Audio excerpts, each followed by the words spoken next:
Texas. Brooklyn. Texas. Brooklyn. And heaven. Before you learn your ABCs, you learn that good things happen in threes like Texas. Brooklyn. And heaven. They made the blues a legal crime. The devil has such a terrible time in Texas. Brooklyn. And heaven. Yippee-yi, yippee-yo for the Alamo, where the plains are a welcome mat. Yippee-yo, yippee-yi for the lucky guy who hangs his hat in a flatbush flat. You wanna meet an angel face? My angels live all over the place in Texas. Brooklyn and heaven.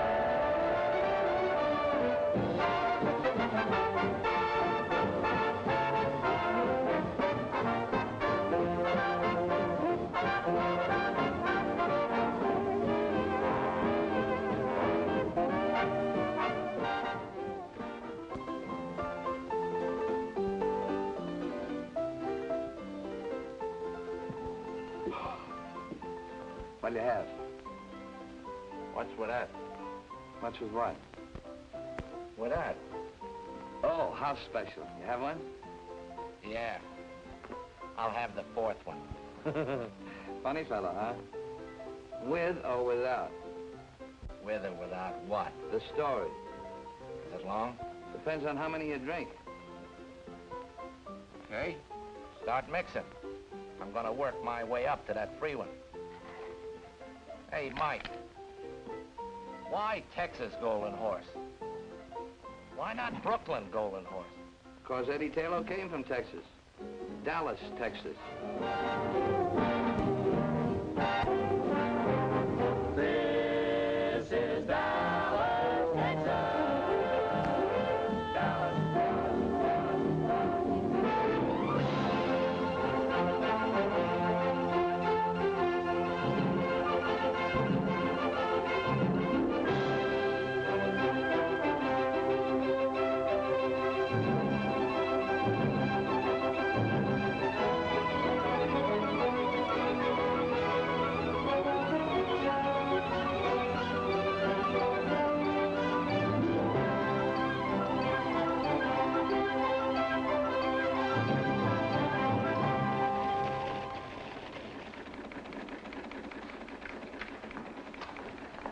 Boy.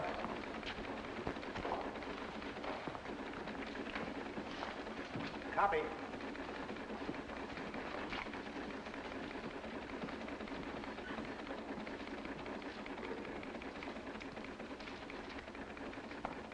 Say, copy. Got anything for me? Nope. You don't expect to get anything for that place. Not on the Dallas News, do you, Eddie? That's good. I'm kind of busy here anyhow. Who are you kidding? Copy! I'll see you.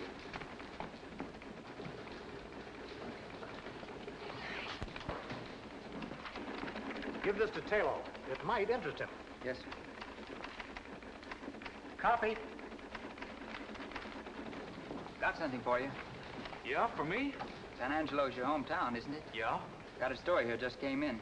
About old T.X. Taylor. Any relation of yours? My grandfather. Says here he's dead.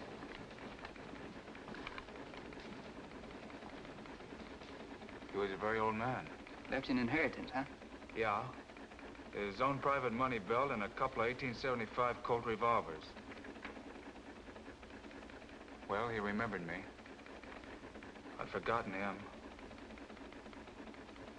Seems he didn't believe in banks, so he left me $6,000 in cash in his money belt. Copy. I'll see you.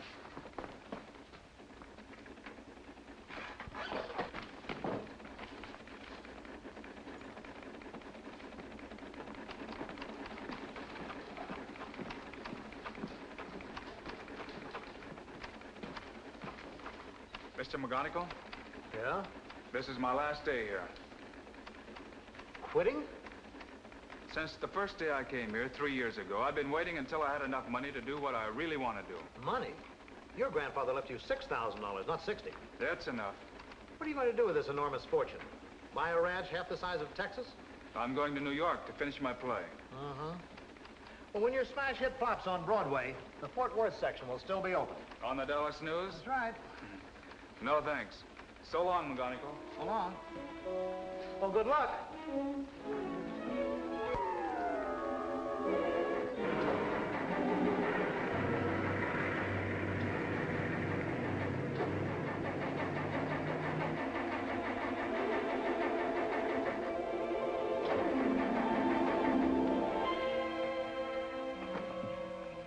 Eddie got off to a swell start.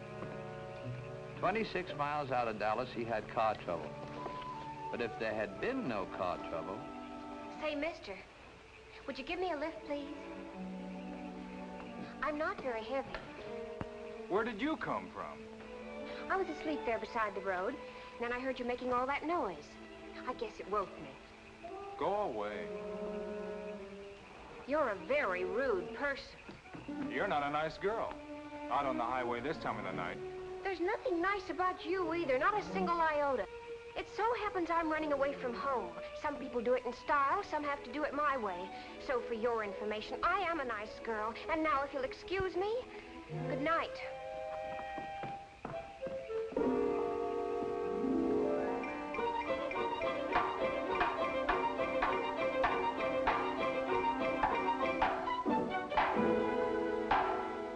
I can't sleep with all that racket you're making. I'm sorry my car broke down in your boudoir. If you had one iota of friendliness, just one iota, I could fix your car for you. That I'd like to see.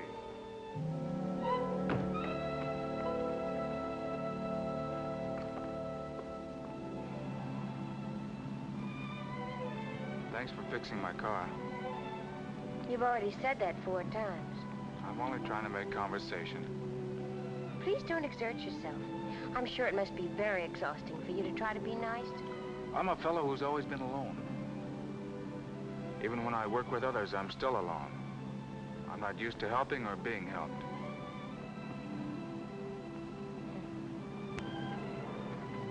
Isn't it funny that I should be running away from the ranch when that's what I like most of all?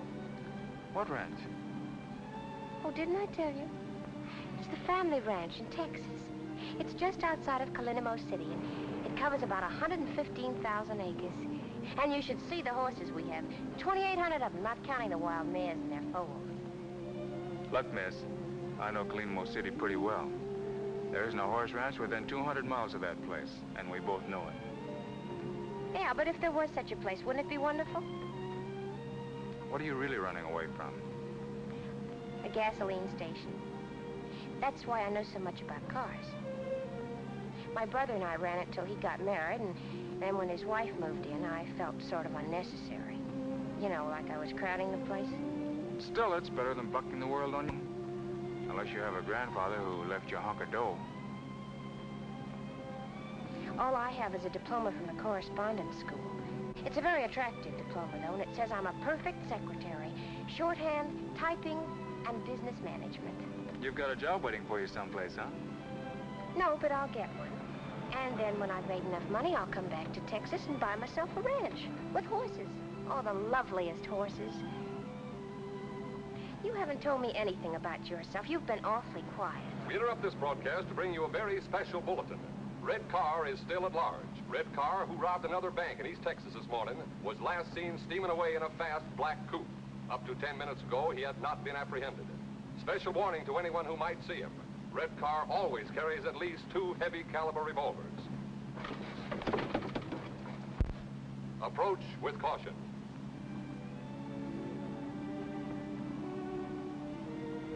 What kind of work do you do?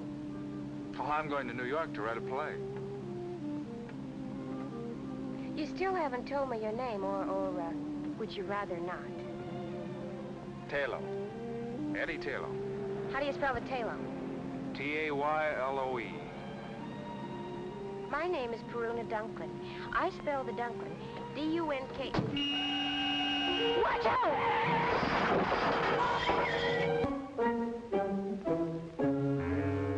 Put those guns down. They might go off. Thank goodness you've come out of it. I thought it was the sheriff and the posse. Sheriff? But it was only Mr. Tebow and the doctor.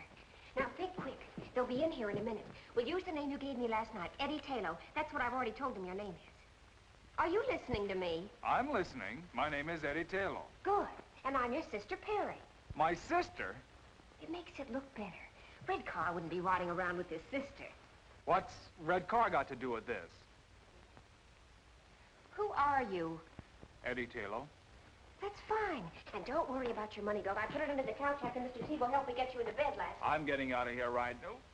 What happened to my shoulder? You're lucky you're alive. I don't know. And who's this Mr. Tebow? This is his house. He lives here alone. His wife ran away with the dentist, but he doesn't care, he says, because now he doesn't have to pay the bill.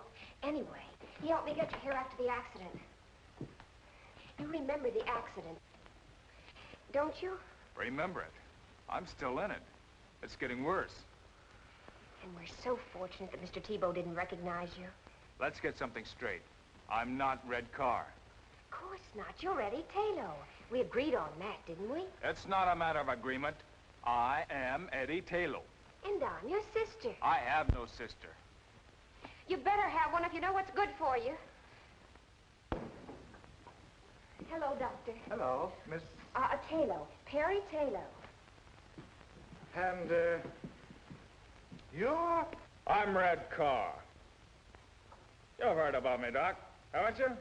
Why, everybody around these parts knows about Red Car. What are you nodding your head for? Don't you believe I'm Red Car, don't you? Yeah.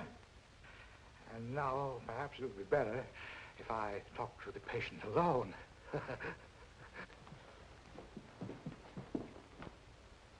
It's his left shoulder, Doctor. We'll know soon enough. I'll call you if I need you. Try to behave. Get in touch with the rest of the mob. Tell them to lay low until the heat's off. Oh! You got a good buy in this car, Eddie. You did the buying. 400 miles and the motor sounds like a hummingbird. You still getting off at Birmingham? Sure, if your shoulder's okay. Why don't you stay with me and... Or is that too big for you? I hadn't figured on New York. Why not make it New York? It's about time somebody like you went there and changed the place.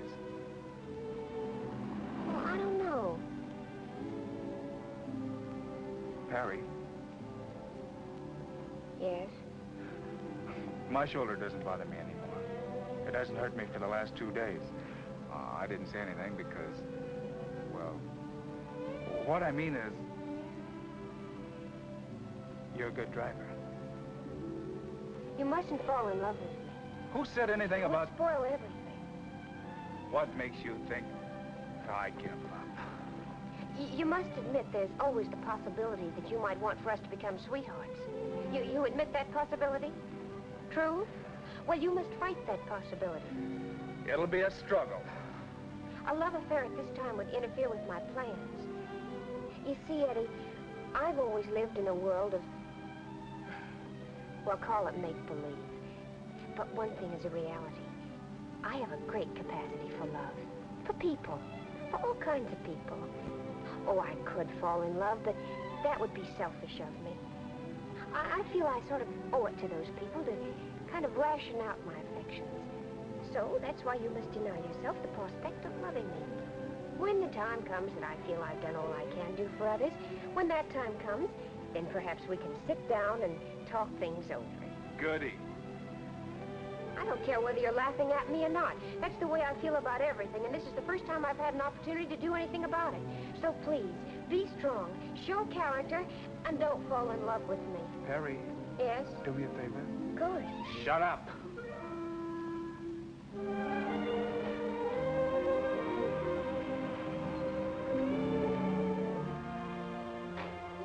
What are you gonna do, walk out on me right now? You said your shoulder's okay? Well, I'm a little tired. You drive for a while. After all, it's a long way to New York.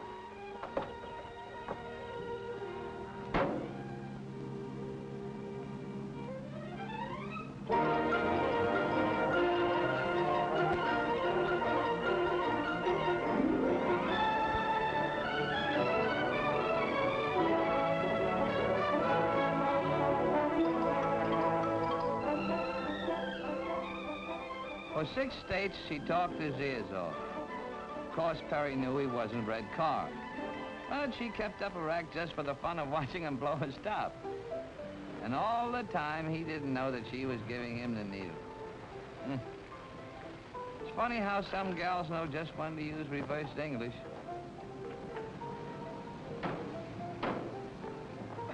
Well, anyway, it's not expensive like the others. It'll make a good hideout. For the last time, I don't need a hideout.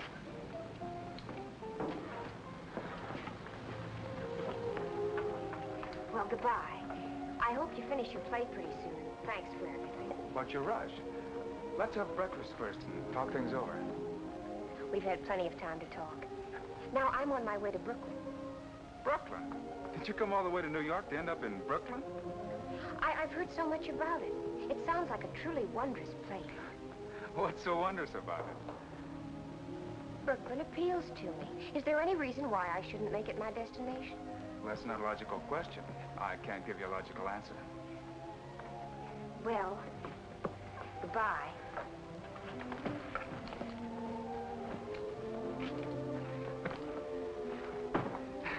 I hate to see you rush off like that.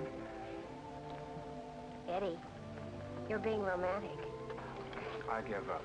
In plain and simple language, goodbye. Will you get in touch with me when you get settled? All right, Eddie.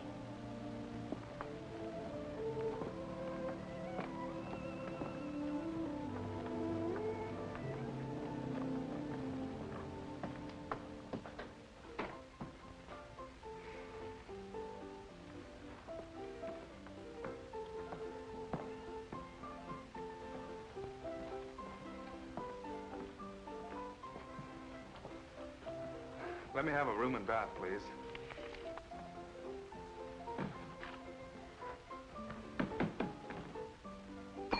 Hey.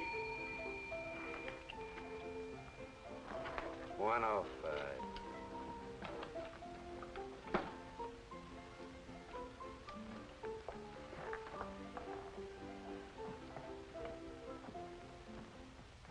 I'm not a bellhop, you understand? I'm a kind of a general all-around everything. A bellhop would starve to death in a flea bag like this. Present company excluded, the customers here are anti-tipping. That's why I gotta be illegal to make a living. Like I take small bets from the horse playing set. I got a regular clientele. You can become a member. Where's the phone? No phone. A hotel without a telephone? Downstairs near the bar, there is a public phone for the accommodation of the guests. That's very accommodating.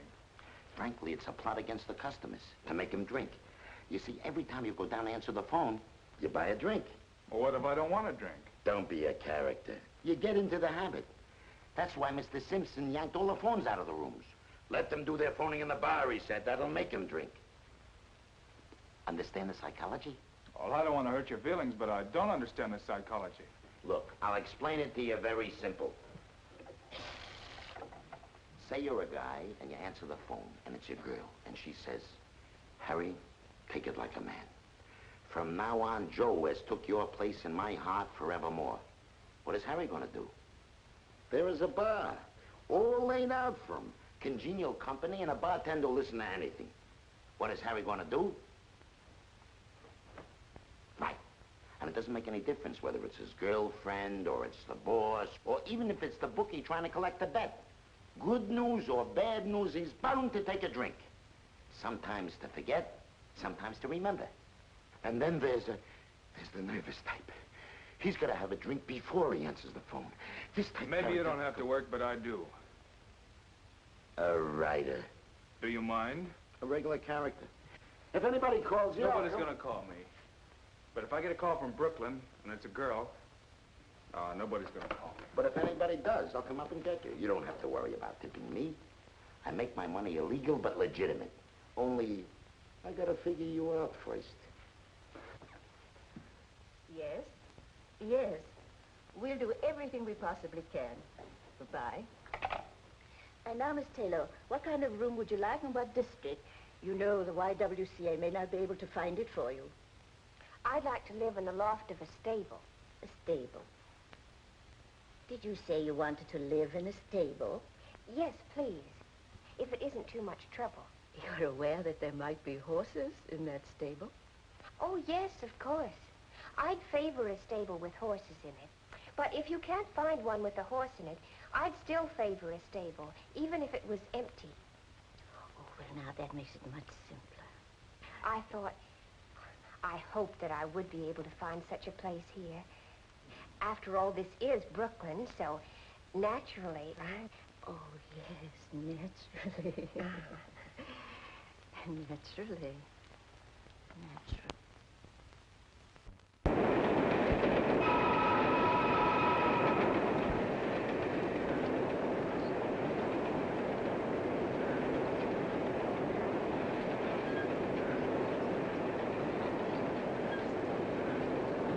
Charles, share this with me. Thank you. Delighted, my dear. Delighted.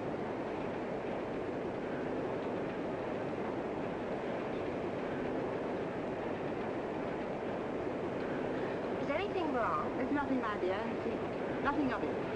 It's an allergy that I've developed ever since coming up north. I don't know what it is, and I've been to dozens of doctors.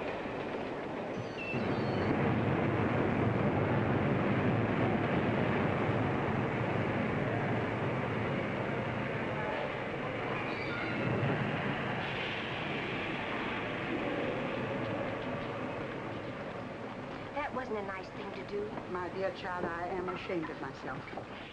You'd never think I used to be able to empty a purse with a hand as light as a goose feather. You could have asked. I asked no one. And anyway, with my police record, I shouldn't even be seen on the streets. By the way, honey, before you call the coppers, would you treat me to a meal, a mere gesture? And I promised not to run away. I couldn't,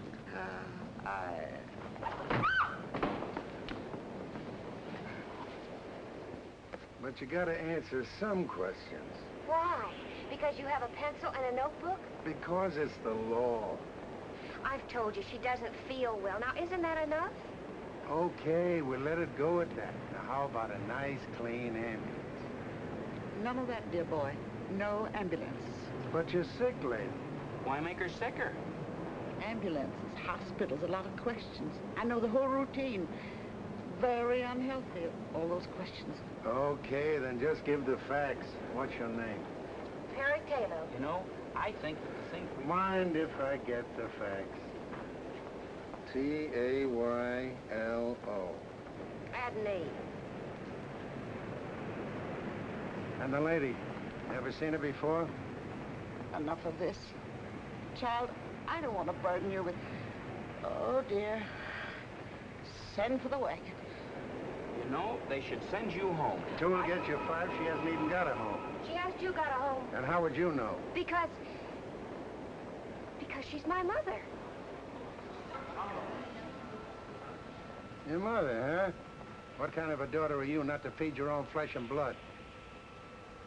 Because she was too proud and independent to accept help. And then one day she ran away from home to see what she could pick up on her own. I didn't catch up with her until today. She didn't want to be a burden on me. Or on my brother. You see, I have a brother, too. His name is Edward Taylor, and he lives at the Grand National Hotel. She's his mother, too. Now, that makes everything fine, doesn't it? Okay, you're gonna take her home with you and take care of her? Of course. And your address, Grand National? No, it's 9006 Flatbush Place. Not the house itself, the stable. 9006 Flatbush Place. Now you're doing the right thing. And where do you live? Oh, I don't want to get mixed up in this. I was just waiting for a downtown express, but I'll take a local.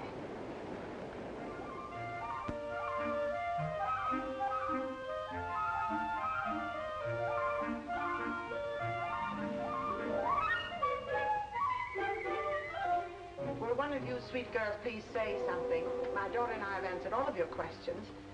How much longer do we have to stand here? Maybe they don't want us to rent the stable off. We do. You appear to be satisfactory. You don't drink, you don't smoke, and you're not given to entertaining gentlemen callers. Very satisfactory. And we can have it? Yes, we'll show it to you.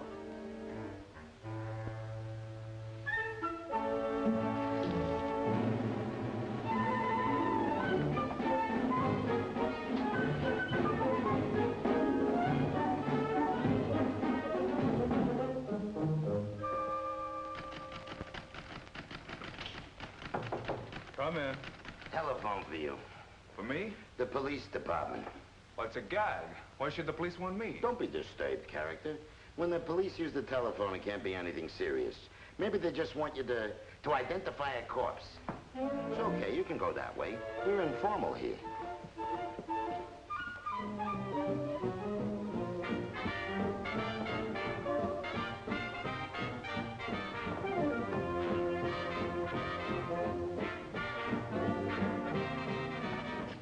Hello? Yes? Well, this is Eddie Tiller speaking. My mother? Well, if my sister Perry told you that, you can take her word for it. Yes, sir. I'll see to it that my mother is properly fed from now on.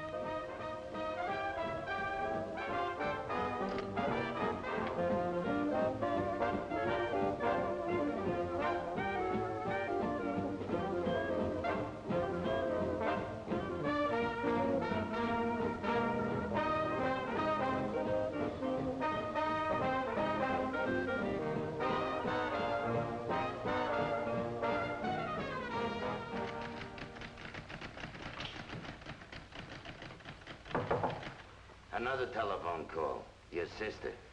Tell her that I'll take it.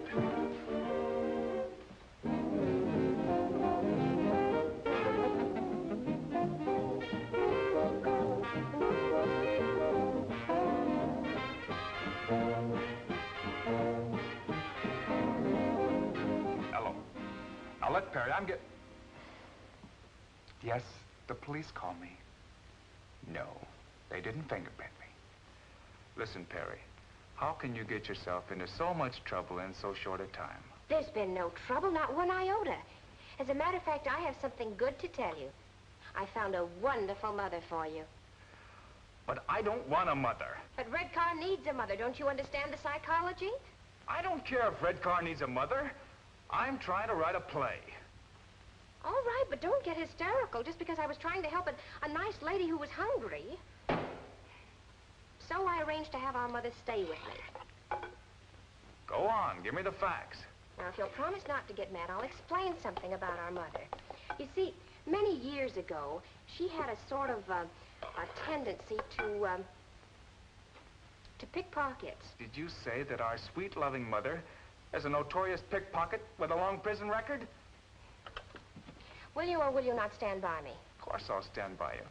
What else am I going to do? But, Perry, please, can't you get yourself involved in something simple? Like a triple murder. Oh, Eddie, I'm terribly sorry I've been such a burden to you. And you have my solemn word that I'll never do anything to make you angry or upset you again. Okay, Perry, okay. I'm not angry with you.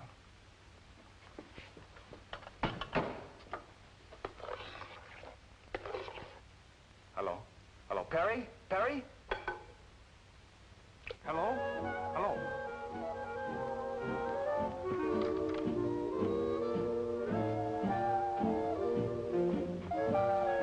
Let me have a double... Never mind.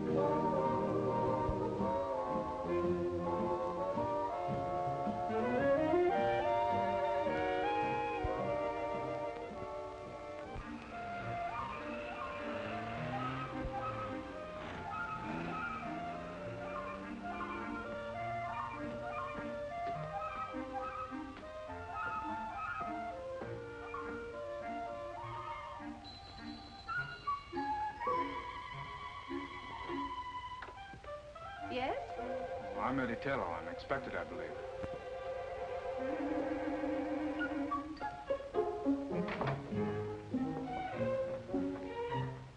These are my sisters, Miss Pearl Cheever and Miss Opal Cheever. How do you do?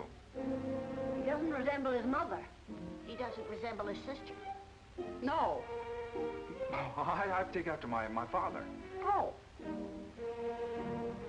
We do not permit smoking here. Well, I'm sorry. We're very disagreeable. Everyone in the neighborhood says we're mean and spiteful. And utterly selfish. And we are. Yes. I'm sure you're not. We do not deny the truth. We're most unpleasant indeed. And we'd rather you didn't go around Brooklyn saying nice things about us. No. My son. My dear, dear son. It's been so long, my darling boy.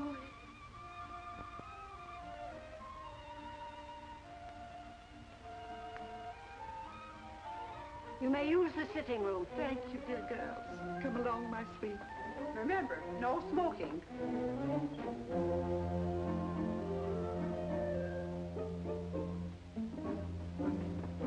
Excuse us, please, dear girl. You could have called me Mother. But I wanted to call you a lot of things. But that triple threat out there stopped me cold. I called you about Perry. Well, it's about time. If I'd known this address, I would have been here 3 weeks ago. Well, Perry didn't want to get in touch with you until she had a job. Now she's got a job. Why didn't you call me? Well, it's a strange kind of a job she's got, my boy. If this job is something you got her, if you're getting her mixed up in something crooked, Just look who's talking. I may have lifted a lever now and then, but I never pulled a bank job. But for Perry's sweet sake, your secret shall remain locked deep within my heart. What about Perry's job? What's wrong? That's why I thought we'd drop down and watch her while she's at work. Then you can decide what course of action to take. Oh, can't you tell me about it? Where's she working? Coney Island. And imagine we can get some hot dogs while we're there. Come along, my sweet.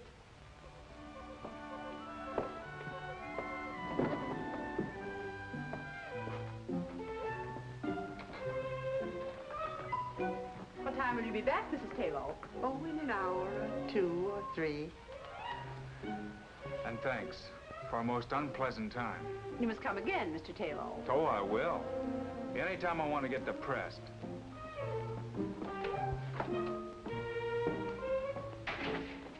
We should have listened in on their conversation. We should have. Next time we will.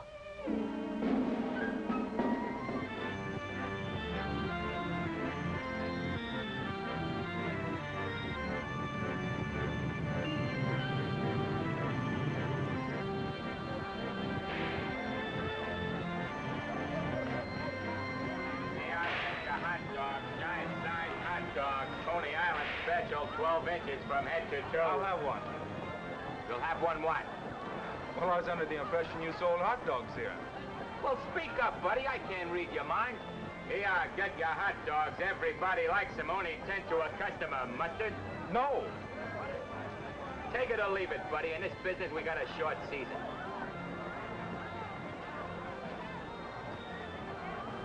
Excuse me, sir. I didn't mean to offend you. Oh, the Park Avenue type. Here, get your Coney Island hot dogs. Straight out. Everybody eats them. Everybody likes them. Straight out. But I told you I didn't want another hot dog. Well, don't eat it. I'm just trying to keep both your hands occupied. Here, hold this for me a minute. Excuse me. Excuse me. Excuse me. I know that little guy. He didn't recognize me, but I spotted him right away. He's called Doc because he looks like a nerve specialist. One of the smoothest operators in the profession. Your profession? Uh-huh. By the way, you better look and see if you still got your wallet.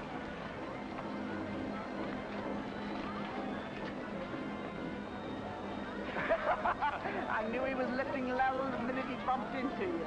And I suppose you lifted it from him to prove to me that you've reformed. No, child. I just want to see if my technique is better than the doc's. Maybe I didn't prepare it. I wish you wouldn't say I'd reform. Makes me feel so old and useless. For your pleasure, I give you the greatest entertainment value on the Midway. Ziggy's internationally famous water nymph. This is it. What's Perry doing in there? We're down here to find out. And I hope she can swim. Presenting the water nymph. There they are, everybody. Ain't they out of this world? And each one born and bred in Brooklyn. And this one, all the way from Texas. Miss Perry! Say, she's all right. All stage girls are not only gorgeous, they're daredevils, as you will soon see for yourselves behind these closed walls. And now, ladies and gentlemen, I'd like to have you meet the girls personally. Honey, tell the folks your name. Jean Dean. Linda Lombard. Merrill Nemeth. Mill Patrick. Joe Jordan. Jean Stratton. And you, honey. Hey, you. Hey, you. My name is Perry...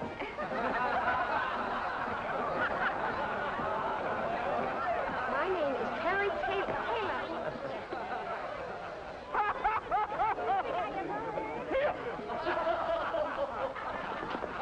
Keep your hands off of her. Go away, Sonny. You bother me.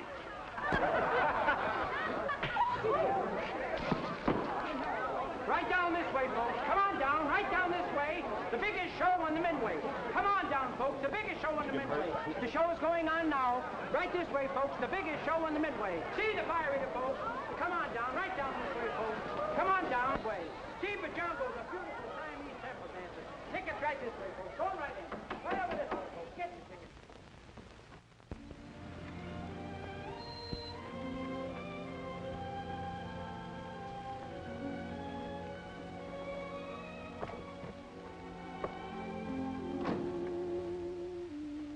I'm obliged to you, Eddie, even though you made me lose my job. I'm obliged to you because I know you meant well. But in the future, please let me pick my own jobs and you stick to your playwriting. Oh, what's the use? I give up. Here. Call it a loan or whatever you want. You'll need it until you get another job. Well, thank you, but I'm not looking for charity. Good night. Hey, mother of mine. Here, you try to give it to her. Well, she said she didn't want it. I know, but you're slick enough to figure out a way of getting it to her. Or are you going to get high-hat on me, too? Frankly, yes. We, and I speak for my daughter and myself, want no further interference from you.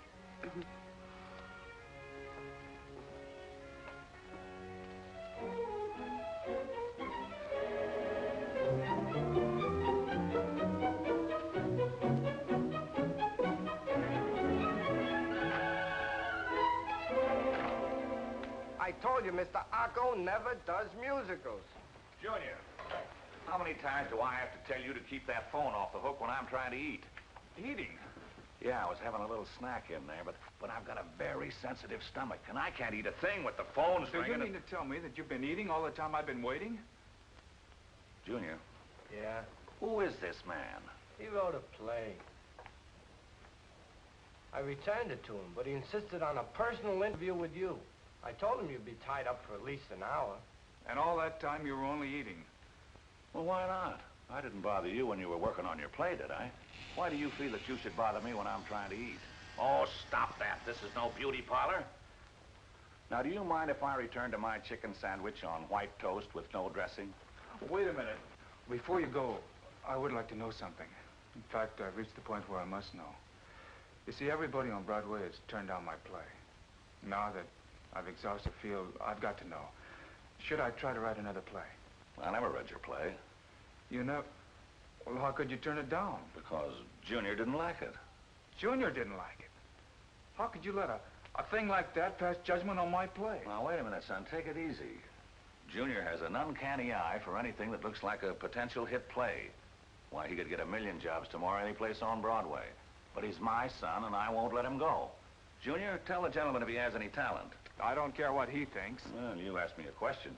Junior will have to answer you. I can't. All right, I'll take his opinion. So, Eddie asked Junior.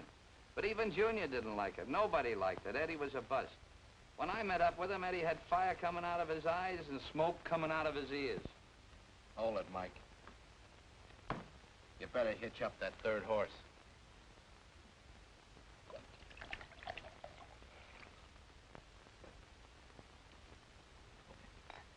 What's more? What's more with what? What's more with the story? How many times does that horse have to kick me before I get the end?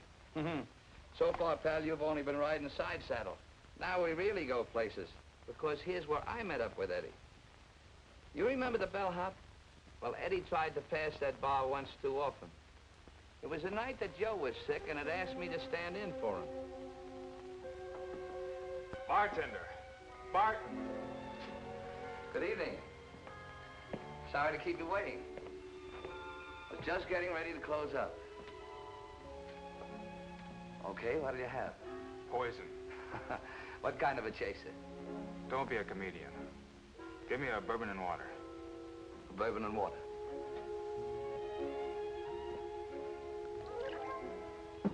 You can call me Mike. Why? That's my name. Oh.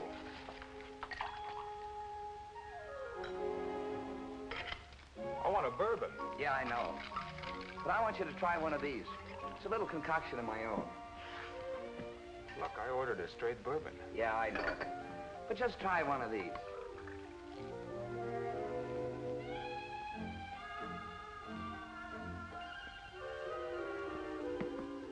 Now, can I have a straight bourbon?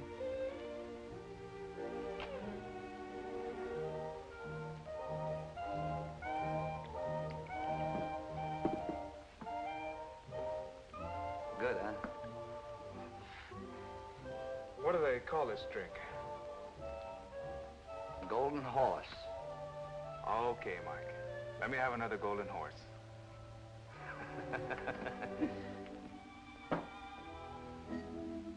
You're new around here, aren't you, Mike? You're new around here. Oh, yeah, I'm only here for the evening. Joe has a cold. Oh.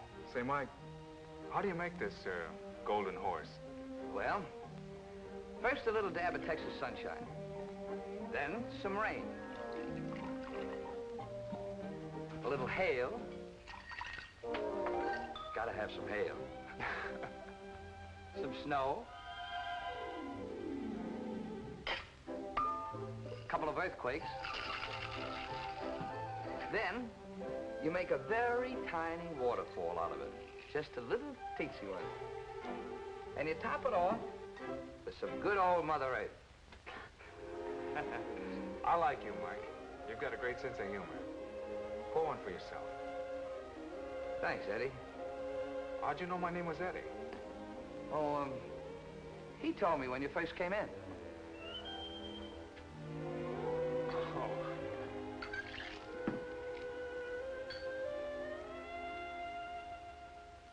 Eddie really tied one on that night.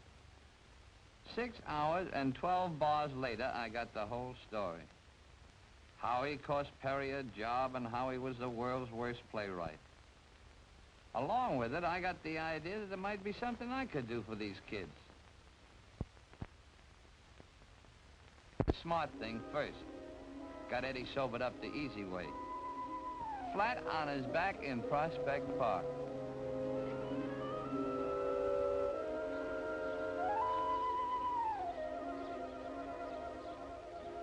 Mike. Mike? How is it, Eddie? New world's record for a hangover. Well, the Turkish bath ought to help you a lot. There's one near here, too. Best Turkish bath in Brooklyn. Brooklyn. A truly wondrous place. I thought you'd like it. At Prospect Park. Oh, I could lie here for hours. Looks like Texas, without the sagebrush. You know what I need? A long ride on a horse. That picks me up. Well, let's try the Turkish bath first. And while we're there, you can get your clothes clean. Then, if you want, you can rent a horse. I'll go along with you on that Turkish bath deal. The horse is off. It's gonna be pouring here in a few minutes.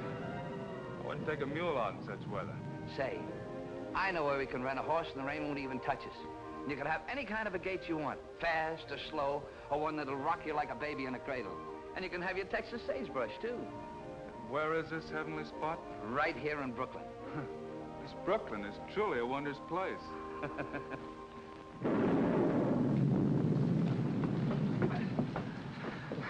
The Turkish bath was one thing, but this I don't believe. Here I get to ride a horse through sagebrush? Come on, Eddie. So I took him to Mr. Kabulian's riding academy. It was strictly out of this world, and that included Mr. Kabulian. He was a whacked-up guy, a fugitive from Ripley. Wow. What is it, a zoo? Mike, you're a man of your word. It's all here. But I'm wondering if I am. Well, it was a place a man could go when he got fed up working 9 to 5.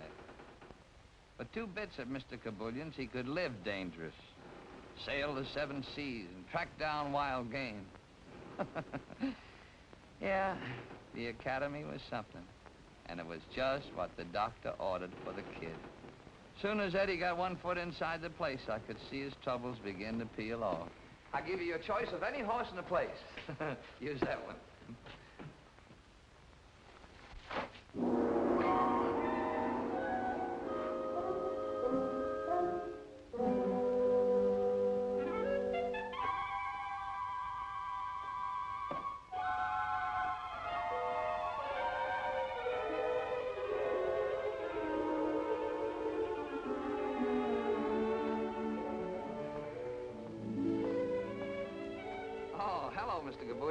Sorry to disturb you. Meet my friend Eddie. Eddie and I want to ride your horses. Excuse, please, gentlemen. The rain was so heavy, so I think nobody comes. So I have me sleep in the house on the elephant. Excuse, gentlemen, please. Please. What's he doing up there? Huh?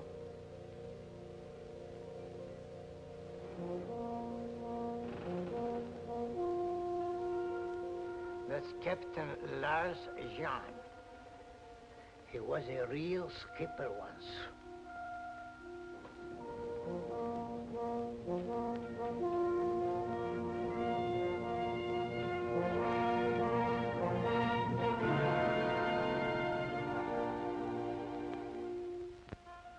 That boat teaches you not to become seasick, huh? I guess so.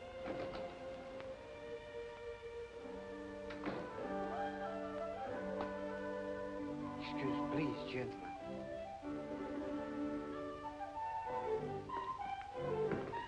Boy, I've seen some gems in my life. This is really a beaut. Good afternoon, Mr. McWhirter.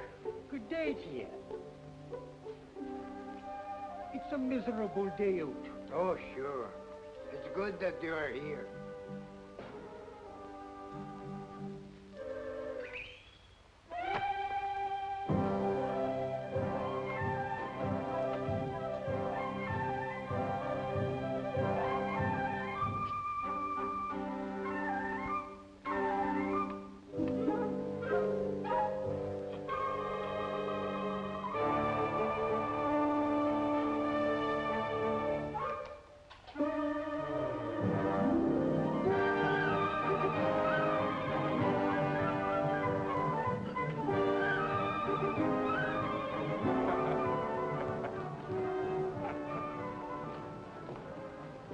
Mr. Robert Bruce McWhirter. He owns a nice beer store on Fulton Street. So every day he rides the camel.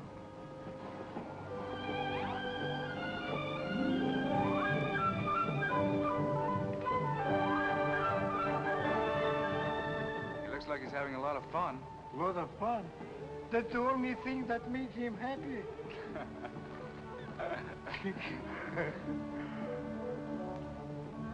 Now, this is to start.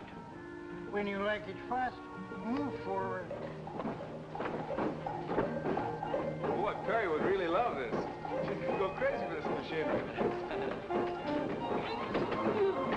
Hey, Mike, look at me. I'm right across West Texas. Come on. Oh, go ahead. Oh, you're good.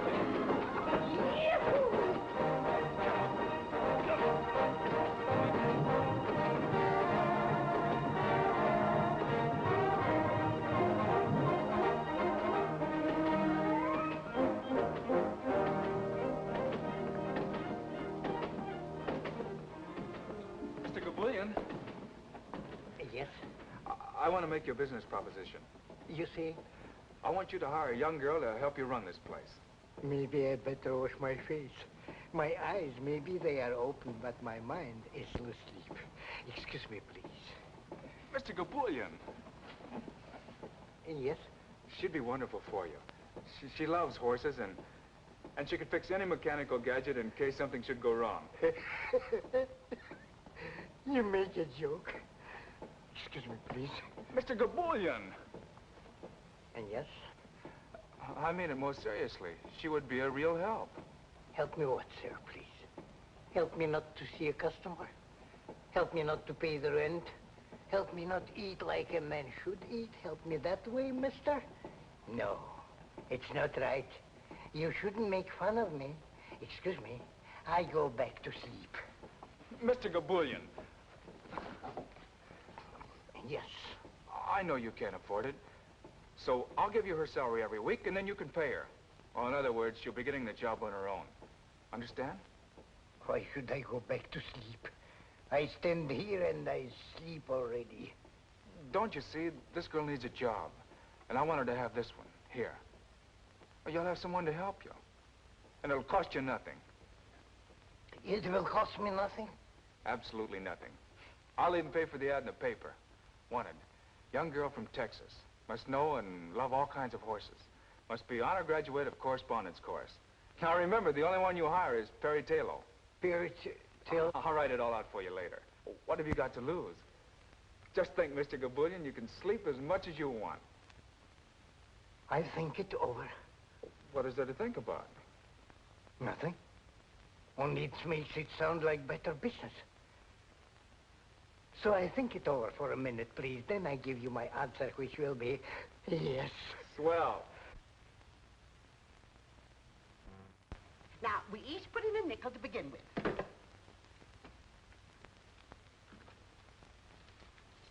That's my girls. Now, let me see your hands. Now, you remember you all promised Perry you'd learn to play games. You know how anxious she is to liven up the place. And how are you going to play poker if you don't let me teach you? That's my girl. Well, you have a very bad poker hand, dear. 2, 4, 7, 10, jack, just nothing at all. But if I were you, I'd hold on to this jack, because that's your highest card, see? And ask for 4 more cards. I'll gladly give them to you. Nice, fresh, new ones. Now, no, you hold on to that, dear. Now, Ruby, let me see what you have. Why, that's wonderful. You've got a pair of 4s. Now, if I get a pair of 2s or 3s, you'll beat me, you see. You see how simple it is to play poker? Now, dear, let's see what you have.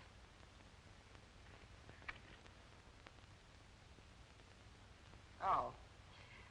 Well, you have a very good hand, dear. 3 queens and a pair of aces. Very good hand indeed. Poker, one must always try to improve one's hand. So, I draw away these 2 aces. And try to buy another queen, because 4 queens, you see, would give you a perfectly lovely hand. Now, we'll each put in another nickel in order to buy fresh cards. Come along. Oh, how I wish Perry were here to see you at play. Now, 3 for you. 1, 2, 3. And 2 for you. 1, 2. And 4 for you. 1, 2, 3, 4. Now, I'm not taking anything. That's what's called standing pat. Now, We'll all show our hands in order to see who's won. Well, now, come, girls. If we don't show our hands, how are we going to know who's the lucky girl? And the lucky one wins all the money in the center of the table. Now, I have a straight. 5, 6, 7, 8, 9. Now, you remember what I told you about a straight? I'm going to be awfully hard to beat. Awfully hard.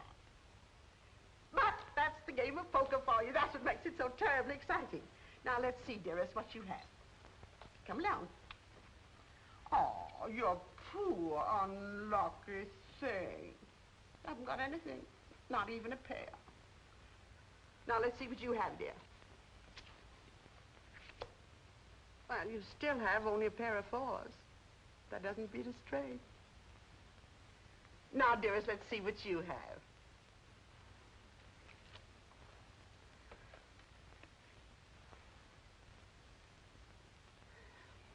Four queens. 4 of a kind beats a straight. That's what you taught us. I sure enough taught you that. I sure enough did. Well, we'll have to try another time. I've got a job, a new job, a wonderful job, a most heavenly job. Oh, good news is always good news. I'm so happy for you, darling. It's just what I've always wanted. Horses and a camel and an elephant and a lot of other things. I didn't know the circus was in town. It isn't. We always know when it comes. We always get free passes from our grocer, Mr. Brickle. No.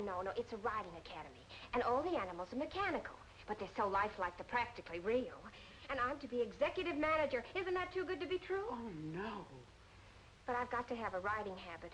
I wouldn't look as if I were running the place unless I did. You know, I've noticed that our dear Cheever sisters are very handy with the sewing machine. We've never made a riding habit. Only Mother Hubbard's. And slip covers. Yes, but under my supervision, dear girls, you'll make a riding habit. A more than suitable riding habit. But first, let's return all the losings to the losers. You were the only loser. Well, I guess I'll have to teach you how to play gin rummy.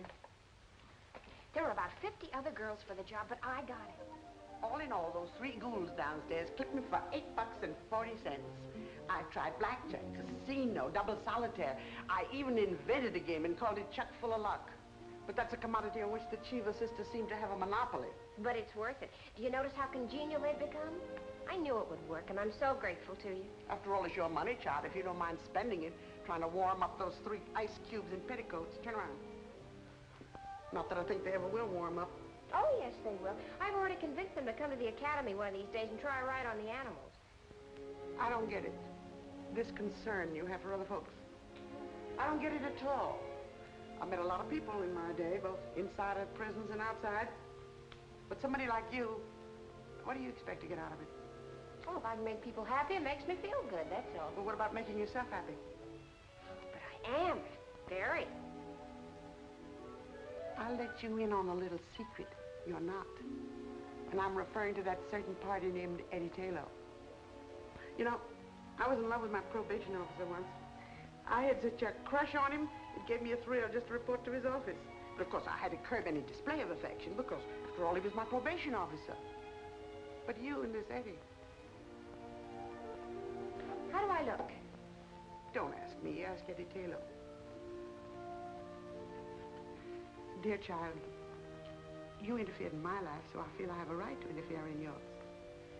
You did something that state prisons, penitentiaries, small jails, and 8 parole boards couldn't do. You made an honest woman of me. Of course, there's enough larceny left in me to keep me attractive. But I want to do something for you. May I, sweet? I know what you're going to say. Well, then why don't you do it? I can't. I can't now, not until he's finished his play, because that's what he wants to do more than anything else in the world. And I wouldn't want to clutter things up for him. You could help. That's what a woman's for, to make a man think he's successful. Oh, no. He told me definitely. He works alone. After he's a success in the theater, then maybe... Well, maybe then. Well, I tried to help. But you have. If I were certain, if I were really certain that Eddie wanted me, you know what I mean. least you can do is to call up that idiot and tell him you're working and where. I'll do it. I'll do it right now. Do you think you'll like me in this outfit? Well, I don't know about him, but a normal male, well, a normal male would be very normal about it. Eddie.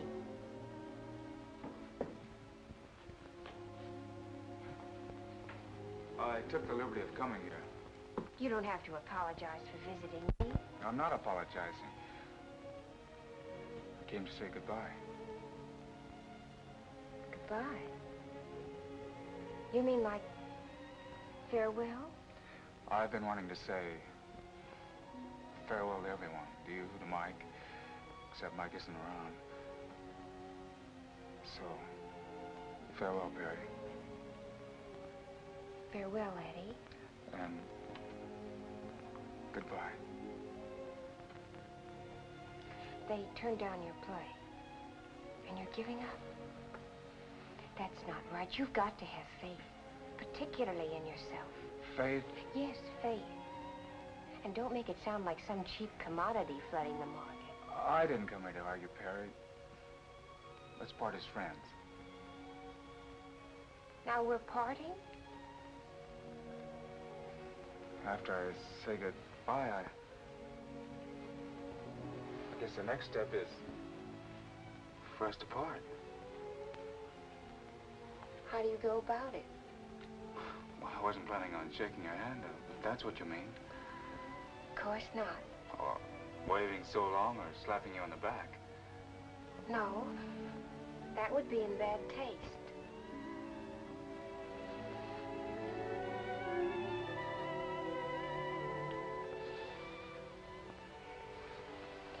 You may fall in love with me now. Thanks. Mr. Kabulian. Yes? I have figured out just how this business should be run. You see? I've made a graph according to seasonal changes. Excuse, please, I go back to sleep. And Mr. Kabulian. Yes? I have made a very detailed study as to why business has been bad up till now. A study she makes. It's easy like pie. When nobody comes in and uses the machine, then business is bad. So far, 6 months, 3 people come in, so I know business is bad. I know it, Mrs. Kabulian knows it, and all my relations know it. Now she comes and makes it with pen and paper and tells me that business is bad. Big surprise. Excuse, please, I go back to sleep. He's upset because I had him print up 1,000 handbills to advertise the place. Mandy's going to give them out in various sections of Brooklyn. You think that'll help, huh? Oh, yes. The point is, so few people really know about the Academy. All we have are 2 regulars, like Captain Jean over there and Robert Bruce McWhirter, who comes in every day to ride across the track. Is he still at it? Huh? How did you know about him? I think I'll take a pony ride. Why, Mr. McWhirter, are you going to take another ride today? Indeed I am. I've been feeling restless all day, and I thought, if no one else is going to use it... Oh, no, Mr. McWhirter. That camel is yours. Thank you.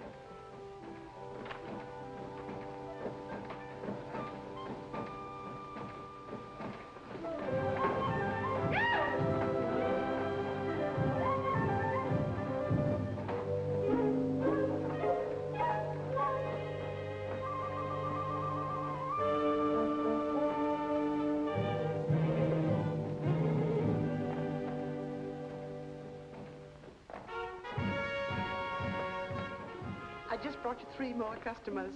All right, girls, come in. They were a little unwilling at first, but here they are. I'm sure you'll all have a perfectly wonderful time. Why shouldn't they have? I just taught them how to shoot craps.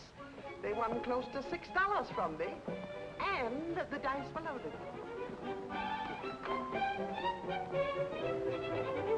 Well, May I offer you the finest horses in the stable? Oh, two girls take this one. Can I help you, Mandy? Thank you, I don't need any help. It's Cheever. Come on over. Stir up. Up you go.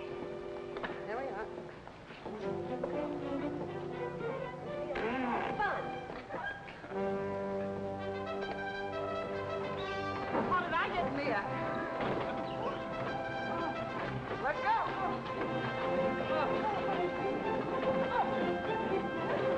Yippee!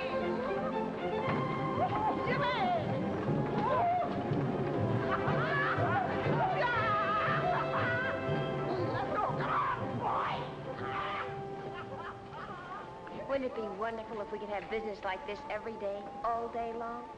Then you'd be completely happy, huh? Almost, Eddie. If only Kabulian would change the name of the place. Yeah, that's a good idea. I've got a name for you. The Golden Horse Academy. The Golden Horse Academy. It's perfect. It'd be a good name for a ranch, too. Let's speed it out.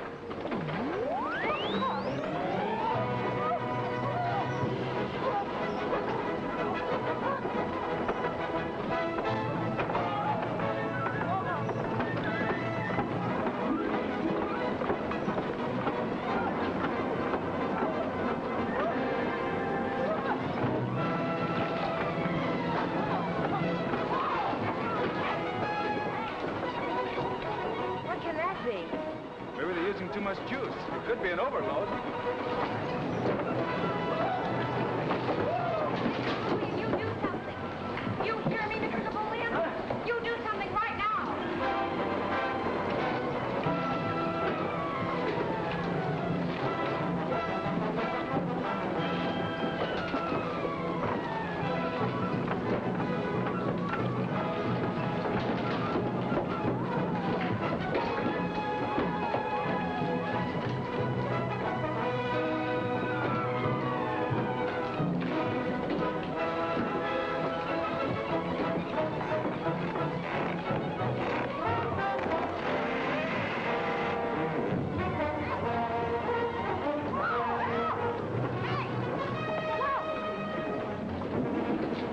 Where's the main switch?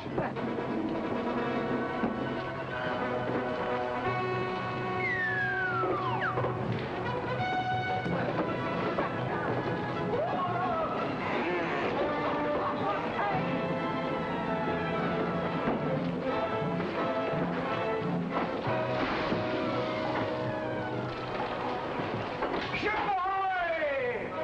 The main switch. Tell me where it is. The switch.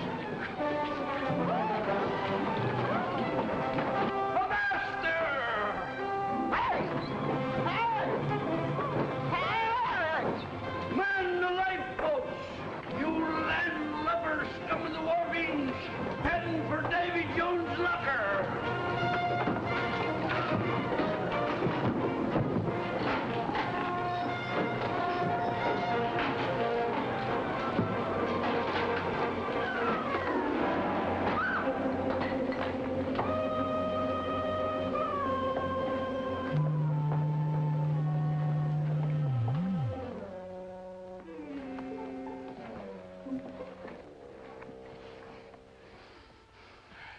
What happened, please?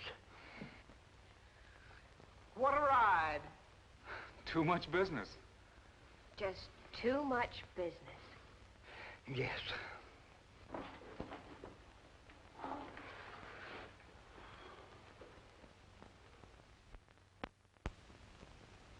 You still riding with me? Leave us have no small talk, pal. You better get that horse going again. Mm-hmm. This one you get for free. That's the one I've been waiting for. Well, by this time, Kabulian had enough and decided to sell the joint. And who do you think bought it? Eddie. And you know why? Just to keep Perry working, just to give her a job. Of course, Perry didn't know that Eddie sunk his last $800 in it. Eddie and I figured that this academy deal would clear up everything. But the place just didn't seem to catch on. Even with Perry running it and with all the faith she had in it. Christmas Eve came along, and Eddie and Perry were only 2 jumps ahead of the sheriff. Say, what do you think could be happening up there at 11 p.m.? That's Kabulian's place, isn't it? Used to be. It's been called the Golden Horse Academy the past couple of weeks. Think maybe they're having a Christmas party up there?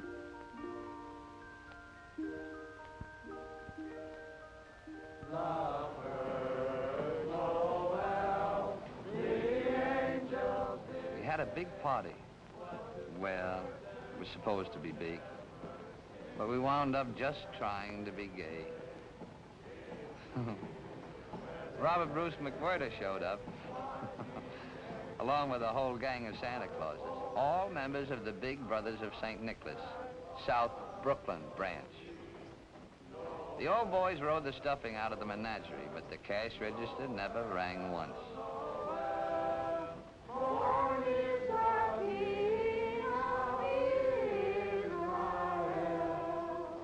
Then Officer Comedy came in. Well, Merry Christmas, Marcus. I'd like to have you meet my friends Perry and Eddie. How do you do? How do you do, Marcus? I said I'd like to have you meet my friends Perry and Eddie. Oh, how do you do, and a very merry to you. I've noticed the lights up here ever since I've been on duty, but I did nothing about it. That's right. Tonight's the night for leaving people alone. Yet. Then I see what looks to me like a crowd of Santa Clauses come into this building. I follow them in. Get the point? Oh, great work. When I saw his eyes pop at the place jumping with Santa Clauses, something snapped in my noggin. Strange, yes. But nothing that would make me report this incident to headquarters. You see, Christmas Eve is a night for leaving people alone. What do you mean there's nothing wrong? How would it look if a passerby saw them come in and reported it to your superior officer? How would you look if you said you didn't think it was important enough to call the station when you saw a horde of Santa Clauses come in here and take over the riding academy at this time of night? You think I ought to check with the sergeant? Is that the sort of thing that happens to you every night? But this is Christmas Eve. Well, does that explain the situation as far as an officer of the law is concerned? Don't let anyone leave. I'm going to call the station. Come with me. Give me the numbers of all the newspapers. Manhattan as well as Brooklyn. Hello? City desk, please. Soda, Pop? Yes, dear. I'll have just a teensy. Well, really, girls, there's a limit to how far we can go. Why? I don't know. Yes. Well, just a few.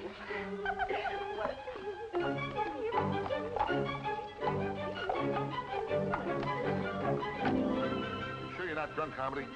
All right, I'll check on it. I'll check on you at the same time. Sure there's a story in it. Sounds like a lot of human interest. I'll send a man over.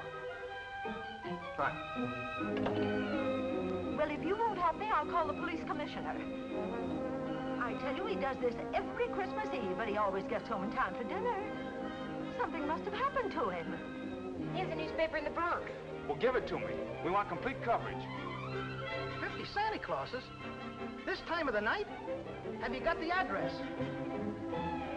Yes, Alice, I've already called the police. Oh, you have too? But what could have happened to them? We just got a tip about 100 Santa Clauses, all drunk, running wild someplace in Brooklyn.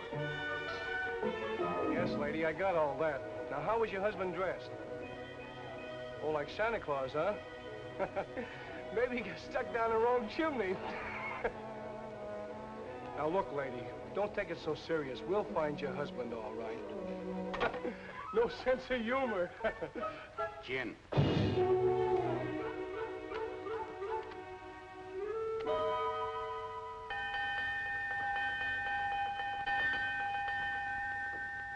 Now, listen to me. Listen to me, all of you. Your wives and your children, your friends and your neighbors, burning up the telephone wires, asking if any of you is behind bars at the police station, or lying all torn to pieces on a hospital bed, or stretched stone dead on a cold slab in the morgue. Well, are you? No, I got a list of names to check on. You lads are going home right away. Big smile now. Oh, come on, bigger than that. There we are. You know, with this publicity and everything, you have here a pretty valuable piece of property. Well, the Cheever sisters want to buy it. What do you think, Perry?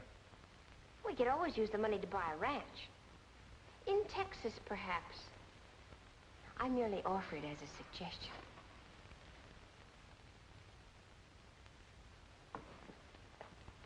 We'll raise herds of golden horses, Eddie. Real golden horses. Maybe 50 of them to begin with. And a lot of little golden coats. 100 golden horses, Perry, to begin with. And after that, well, maybe many more.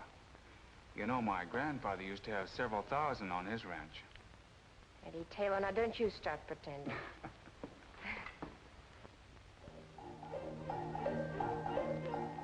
And so, Eddie and Perry got their ranch, which is what they both wanted all the time. Now, in Texas, babies come on golden horses. None of that stalk business in Texas, no, sir. And that whole ranch was loaded with golden horses. You expect me to believe all that? How'd you like the drink? Fine. Didn't even feel them. So long, Mike. So long.